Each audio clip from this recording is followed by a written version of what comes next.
Hey everyone, welcome back to Clinical Physio with me, Khalid Maidan. In today's video, we're going to be taking you through Speed's test. Now, the purpose of this test is to look for a pathology of the long head of biceps tendinopathy. We're going to be covering that in a little bit more detail in a bit. Before we actually show you how to do the test, we need to mention that we're only going to be doing it on our patient's right arm. We're not going to be doing it on the left to save time, but of course in clinical practice, you always want to compare both sides. Right, so how do we do the test? Well, the examiner takes the patient's arm in from a 0 degrees flex position with the forearm supinated and resists movement up to a 90-degree position. Our handling is to put one hand on the distal forearm and the other hand can go on the scapula to support the limb. From there, we ask our patient to push up, push up, push up, push up to a 90 degrees position and then relax. Just to let you know, there's another variation of this test in which you can have the patient's arm at a set range and then just perform your resistance against it. So we ask our patient to push up against us here for a 90-degree position, or we could bring it into about a 60-degree position and repeat the test from there.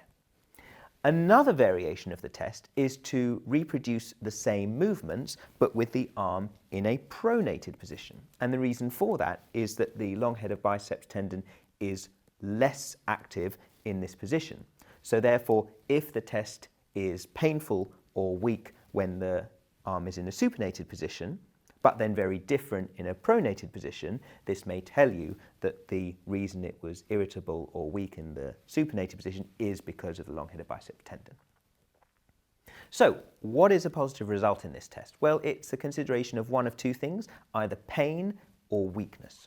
Now, in terms of pain, the long head of biceps tendon is situated at the anterior shoulder, of course proximal in the humerus. And therefore, if your patient is complaining of pain in this region, it could be that they have a long head of biceps tendinopathy.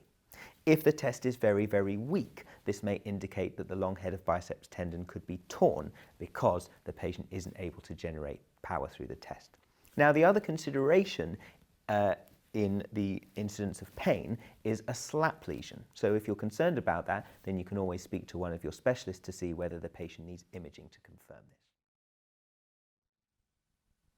So just another couple of points to add in about Speed's test. Well, we quite like this test. We find that in clinical practice, when our patient does have an isolated long head of biceps pathology, this test is going to bring that pathology out and show you that the long head of biceps is in trouble.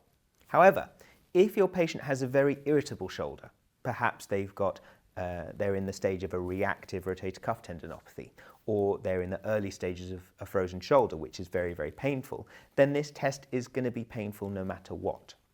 So I suppose what that means in total is that if your patient has a very irritable shoulder, perhaps take this test down on your priority list. But if they don't, if you're looking just for a long head of biceps tendinopathy, then this test is going to bring it out for you.